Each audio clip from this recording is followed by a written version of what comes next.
All right, welcome back. We are doing section 6.2 today. It's kind of part of a series here because we're talking about special polygons. So start thinking. Actually, let's put in a title first. Parallelograms. Parallelograms.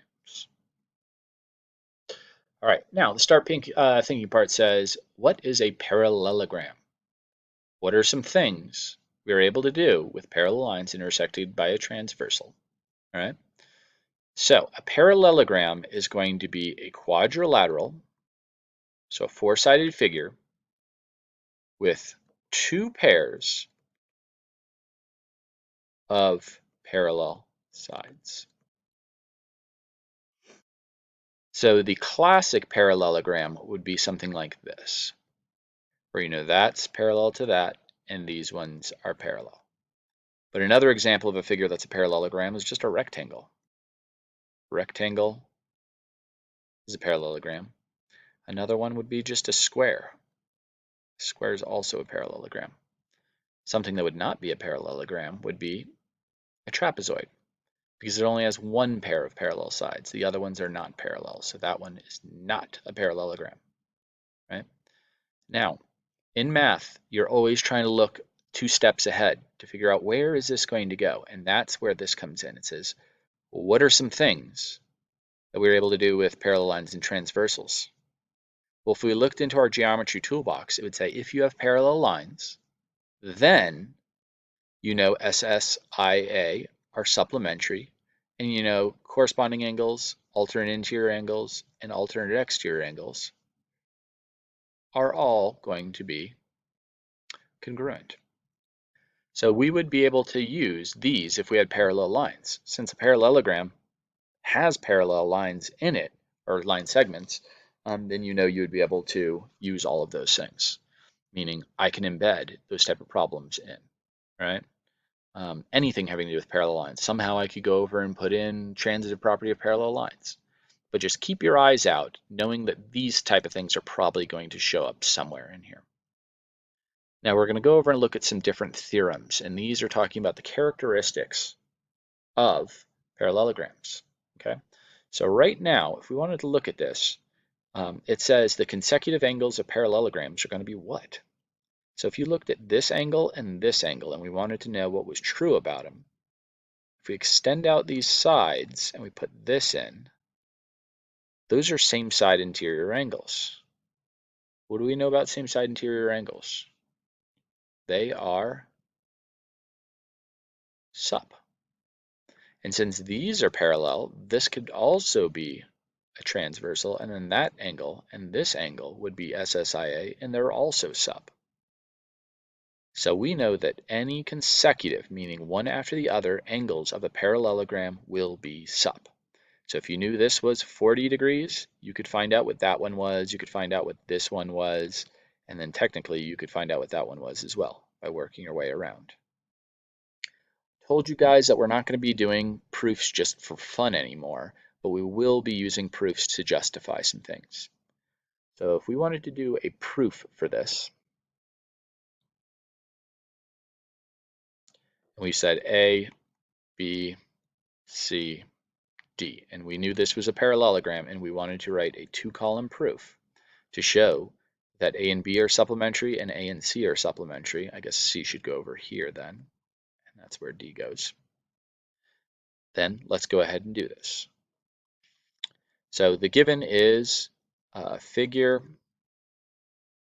ABDC is a parallelogram. Sometimes they use this symbol to mean parallelogram, and that's given. If we know that it's a parallelogram, then what do I know about AC and about BD? By definition of parallelogram, they are parallel. By the way, this is a little thing that I do. I say parallelogram. Don't do that on like a standardized test. They're not going to know what you're talking about, but you'll see me using that shorthand. It's not like it's a Gallagher specific shorthand, parallelogram. All right, now if we know that these are parallel, what do we know about A and B? Angle A and angle B are sup. How do I know that? SSIA postulate. Now I would have to say that AB was parallel to CD. The left and right are parallel by def of parallelogram. And therefore I would know that angle A and angle C are sup. How would I know that? Well, this angle and this angle, let's see if I can, this angle and this angle are also SSIA, so SSIA postulate. And that's their justification. All right. Now let's move on to find out another characteristic of parallelograms. If quadrilateral is parallelogram, then the opposite sides are what? Oh, could I do this? Well, what do they look like? We just had to make a guess. This one and this one look to be parallel, obviously, but also congruent. And these ones are also going to be congruent. Opposite sides are congruent. How could we do that as a proof? A, B, D, C. Okay, how do I prove that a side is congruent to a side? We know we would finish our proof with CPCTC. Before you can use CPCTC, you have to show a triangle is congruent to a triangle. There aren't triangles here, but I can make them. So somehow I'm going to show those two triangles are congruent, and then I'll say that AB is congruent to CD by CPCTC and AC is congruent to BD by CPCTC. So what I think I'm going to do is I am going to state that figure ABDC is a parallelogram given. Then I'm going to state that AB is parallel to CD. Why would I do that?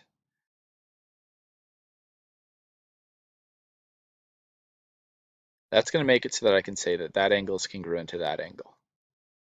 So angle ABC is congruent to angle DCB, and those look to be alternate interior angles. Next, I'm going to state that AC is parallel to BD. That's also going to be def of parallelogram. Why would I do that? Now I can state that these are parallel or congruent. Angle ACB is congruent to angle DBC. AIA. What is one last thing I need to show the two triangles are congruent? A side. What side? Continue my proof over here. We know that CB is congruent to CB, and that would be reflexive.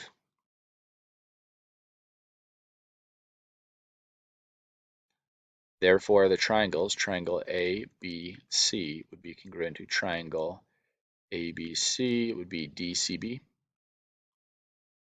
and by ASA. And then I know that AB, the top, is going to be congruent to the bottom, and the left is going to be congruent to the right by CPCTC. Once again, this is not a proof just for fun. This is a proof to make sure that what we're trying to do is correct. So now we know, we've done a proof. We know if it is a parallelogram, the opposite sides must be congruent. We're not going to be doing proofs for all of these, okay? I just wanted to do one proof that had to do with angles and one proof that had to do with sides. So you see one had to do with triangles and one did not. Take a look at the next characteristics.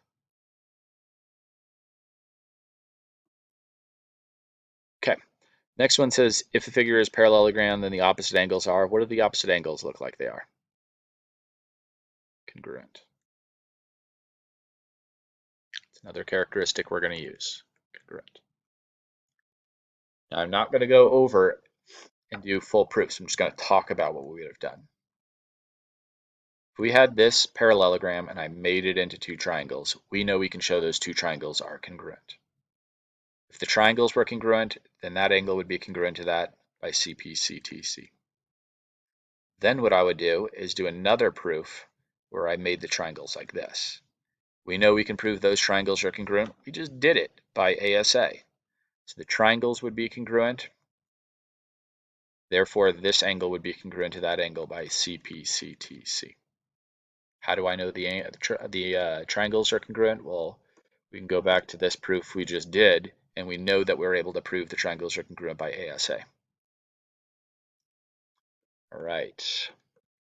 So we now know that the opposite angles of a parallelogram are congruent. Let's see if there's anything else. In a figure, if a figure is parallelogram, then the diagonals do something to one another. Well, the diagonals are going to bisect one another, which means those would be congruent and these ones would be congruent. Diagonals bisect one another. Okay, how would I do this proof? Once again, even if we don't write out a two-column proof, it's nice to be able to think about it. Well, if we had this, we already know that the opposite sides of a parallelogram are going to be congruent. And then I would be able to do alternate interior angles. And I'd be able to do another set of alternate interior angles. So then I would be able to say that triangle 1 and triangle 2 would be congruent by, it looks like, ASA. Triangle congruent to triangle by ASA. And if they are congruent, CPCTC would tell me that this part was congruent to that part, because they're corresponding parts of triangles, and that one would be congruent to that one by CPCTC. Once again, we're not even doing the whole proof. We're not even going over and writing a two-column proof. All we're doing is using the logic and following through to be able to say, yeah, that makes sense. All right, now there's one other thing here that we have that has nothing to do with triangles, but it is part of this section. And that is this. It says if you have parallel lines and you know they are equally spaced over here, meaning those are congruent, then it's guaranteed that these are going to be congruent. It's not necessarily saying if that was 3 and this was 3, that these ones over here would also be 3. But if that's 3 and that's 3, then these ones have to be congruent. So if one of them was 8, the other one would be 8. If you have parallel lines and that is congruent, then these ones are also going to be congruent. Not all congruent to one another, but congruent to their corresponding aspect. I believe that is it. Let's take a look and see what the next page has for us. I think it's probably practice problems. All right, groovy. So we are going to run through and use our things that we learned. What are the things we learned? We learned if it is a parallelogram, the opposite sides are parallel by definition of parallelogram. The other thing we learned was that if it is a parallelogram, then the A and B would be supplementary and B and C would be supplementary. Any consecutive angles will be supplementary. We also learned that the opposite sides, not only being parallel, will be congruent. And we learned that the opposite angles are congruent. And we learned that these things bisect one another. Those are congruent and these ones are congruent. So when I look at this problem right here, I try to figure out which one of these am I going to use. If I number these 1, 2, 3, 4, 5. To figure out those, which one of these am I going to use? 1, 2, 3, 4, or 5? I'm going to use 2 because they are consecutive angles, so we know they must add to be 180 degrees. So if that is 123, this one right here is going to be 57. 57 and 123 come together to be 180 degrees. Now, how am I going to solve for this? Which one of these, 1, 2, 3, 4, or 5, am I going to use? I'm going to use 3, because 3 says the opposite sides are going to be parallel, but also congruent. So we know 37 is going to equal 2x minus 3. When I solve this, I end up getting 40 equals 2x, x equals 20, z equals 57. Now, how do I get y? There's two different ways to do y. I could either say that z and y are consecutive angles, or I can use what? Number 4, because 4 says the opposite angles of a parallelogram are congruent. So this one would be 123 degrees. All right, hopefully that made sense. We were able to use these different characteristics of parallelograms and the theorems to find out missing information. Okay, on this one it says they're all parallel, AB, BC, AB, BC, and CD all are 2. So these are all congruent. If those are all congruent, then we know that one's congruent to that one, which is congruent to that one. They tell me EF is 2.25. So I'm going to write 2.25 for all of them. And then they say, what is EH? Where the heck is the H? H is the whole entire thing. Well, it's 2.25 times the 3 of them, which gives you 6.75. So this one was using that extra theorem. Okay, the next one says, let me go back and erase all this stuff. It says EF, FG, and GH are all 6. 6, 6, 6. If those are all 6, then these must be congruent as well. They say AD, the whole length is 15. So what do we know about each piece? They must be all congruent, 5, 5, and 5. And when it says what is CD, it's 5.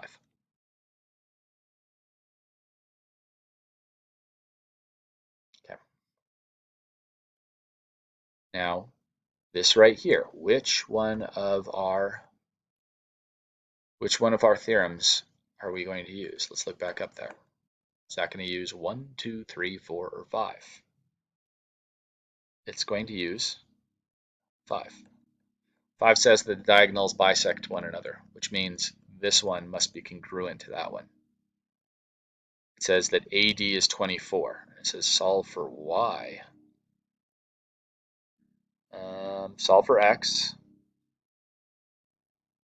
Oh, I see. Okay, let's first solve for x. We know 2x plus 15 is going to equal 3x minus 1. Let's solve.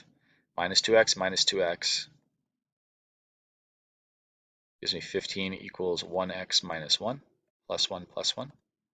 16 equals x. We have x. They then tell you AM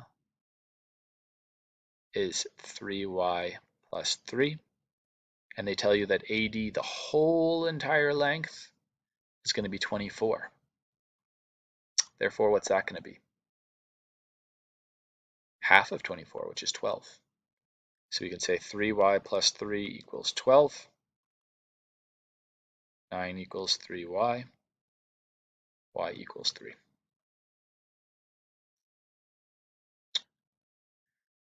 All right, for the last problem that we're going to look at, it's this one right here. Which one of the theorems are we going to use? 1, 2, 3, 4, or 5? We're going to use 5. So when I look at this, I know that I can say y plus 10 is going to equal 2x minus 8, because these have to be congruent. I can also say x equals y plus 2. The heck? How do you solve when you have two variables? Well, you guys probably remember from chapter 6 in Algebra 1 that you guys did substitution and elimination, where you have two variables, but you have two equations. I prefer substitution. Substitution is where you get one of the equations into x equals or y equals form. We've already done that. Then you box off what x or y equals, in this case x, and we substitute in. So we have y plus 10 equals 2 times y plus 2 minus 8. Now we only have one variable and we can solve. Y plus 10 equals 2y plus 4 minus 8. Y plus 10 equals 2y minus 4. And now we solve. Minus y, that gives me a y, plus 4 gives me 14. Do you guys remember what you do once you find one of the variables and you're solving by substitution or elimination? You substitute back in to find the other variable. Which equation do I do it in? Well, we can go over and do it in either one. And this one's already in x equals form, so let's do it in that. X equals 14 plus 2, 16. And now you have your answer. We could have also solved this by elimination. It's not really set up for elimination right now, so. Okay. I hope that made sense. The main thing that you guys need to realize is that parallelograms are special quadrilaterals. Not only are opposite sides being parallel, but you have all of these characteristics. The consecutive angles are supplementary, the opposite sides are congruent, the opposite angles are congruent, and the diagonals bisect one another. When you have a big problem like this, what you're going to do is figure out which one of those characteristics you're going to use, which one of the theorems, and then go ahead and use that. All right, hopefully that made sense.